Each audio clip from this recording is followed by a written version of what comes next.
Hey, so on today's video, I wanted to do a review on my 2012 Jeep Wrangler Rubicon. This is the two-door, obviously. It's got Dana 44s. Currently have 488 gears, front and rear, 4-to-1 rock track transfer case.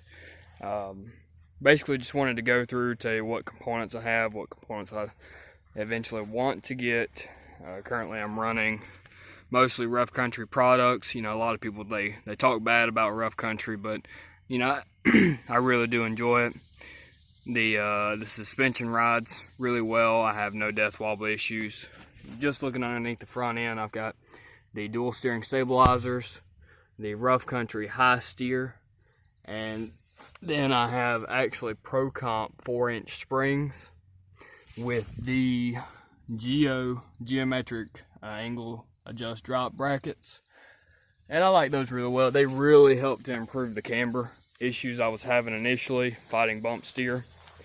Throughout the entire Jeep, I do have, you know, with the 4-inch lift, I've got 38 by 1550 Milestar Patagonia mud terrains. And they are a rather large tire. They're on a 20-inch rim, but they ride incredible. Patagonia has really stepped up with these Milestars, and I couldn't ask for a better tire on-road and off-road. In the rear, I do have the license plate and tire carrier delete. I have a Flowmaster full stainless exhaust all the way up, and you couldn't ask for a better sound as well. The crackle that I get, you know, decelerating in the 6-speed manual is just quite enjoyable. Don't have a whole lot of components on the back end. You know, I have the springs, and I've got the coil correction plates to remove the bowling or bowing in the springs, however you would like to pronounce that. And once again, that really just helped with the ride quality. I've got the Smittybilt tube doors. I don't have the canvas for them yet. Inside, you know, I try to keep it very, very simple, just fire extinguisher. We have the seat belt cutter, and you know, a couple other things. I've got the Kenwood head unit. That is the DDX374BT, you know, Bluetooth non-navigation. I've got a Bestop lock box in the center console, you know, keeping the handguns or you know, $100 sunglasses, whatever have you. If you want to put in it definitely keeps it secure. In the back, just your standard, you know, little sound system, nothing special. Every speaker in this is kicker. I've got a kicker subwoofer inside there, 300 watt amp, an additional power inverter. I've got the 150 watt center console inverter, but I also have a 750 watt for running small accessories in the rear. You know, I've had this Jeep for about 2 years now. It's got 80,000 miles on it, and I have yet to have any serious issues with it. It runs great. The 3.6 liter has all the performance that I feel like I need for it. Currently, I do have the Spyderco hood vent, and didn't really notice a difference in cooling. Only thing under here is the K&N air filter, and it gives a good sound quality on high revs. But this is a Jeep, it's not a race car, obviously.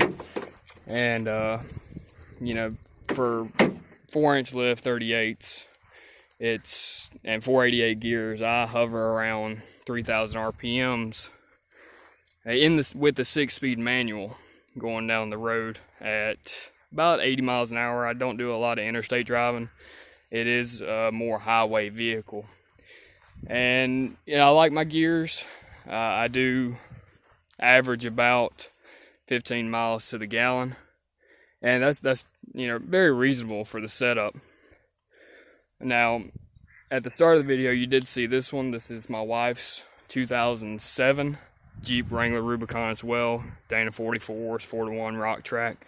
This one is completely different. You know, power, everything on the accessories. It has the 3.8 liter engine, obviously 4-door.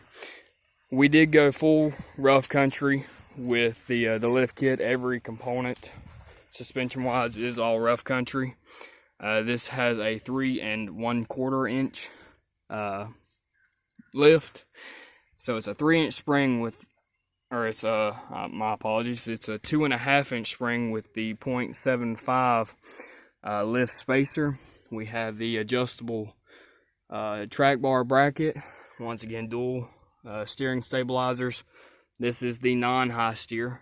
We did not need a high steer with this smaller lift. The high steer on the 4-inch is highly recommended. I wouldn't go any other route. No drop pitman arms, and the steering is so much tighter. We have these river landing fender flares, all aluminum, and they do well. We ended up using a nut driver gun to install those, and that is absolutely an amazing tool. Both Jeeps have drilled and slotted rotors. I'm on 17s and 37s.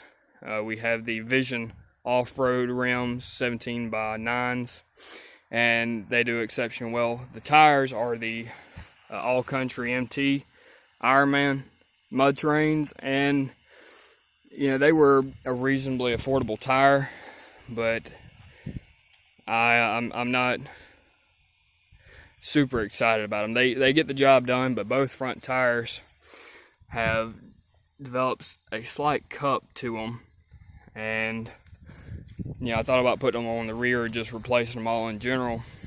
I just haven't gotten around to it yet. This thing's pretty factory on the inside. It just has the factory touchscreen radio to it, but she has the fire extinguisher. She has a little grocery net. This one just really hauls the kids around, and with the lockers front and rear and that 4-to-1, we can still play off-road reasonably well in it.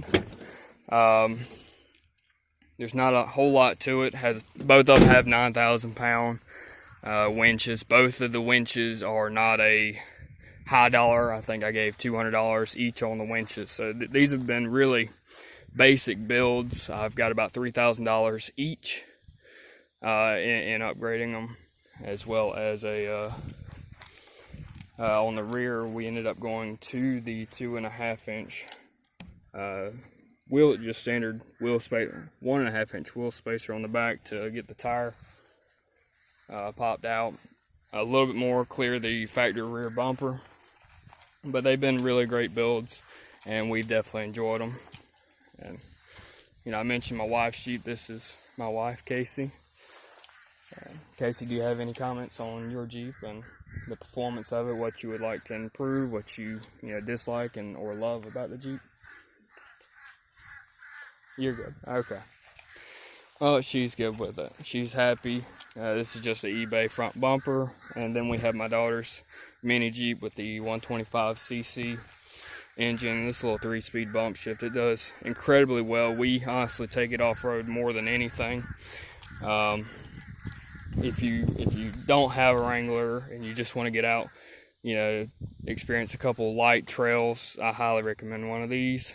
They come with a live axle in the rear. Like I said, it is a 3-speed bump shift, and it's a bucket of fun. It really is. Off-road steel bumpers. It does about 39 miles an hour. Me, my wife, and our 2 children will get out and do very light trail riding with it. I've taken this thing places that I'd never imagined something this small with such a small engine could ever go. It'll pull trailers. We do everything under the sun with this. So if you're looking for a gas-powered golf cart or a go-kart, this is really the best thing in between. The price-wise, it does fall in between both of those. You're looking at about $2,300 new, and that's, in my opinion, it's very reasonable. We're definitely by no means wealthy. We get by with just actually on one income, and having both Jeeps is very manageable. No daddy's money, nothing like that. We live in a regular house and just really try to enjoy life, and the Jeeps have really allowed us to do that, especially with the kids. But if you have any questions, please ask in the comment. If you're looking to, change your rig up and need a little bit of advice on lift kits, I'm more than happy to tell you what I know and get you reasonably fixed up for a moderately decent price. I really enjoy working on Jeeps, and I wouldn't have it any other way. But thanks for watching.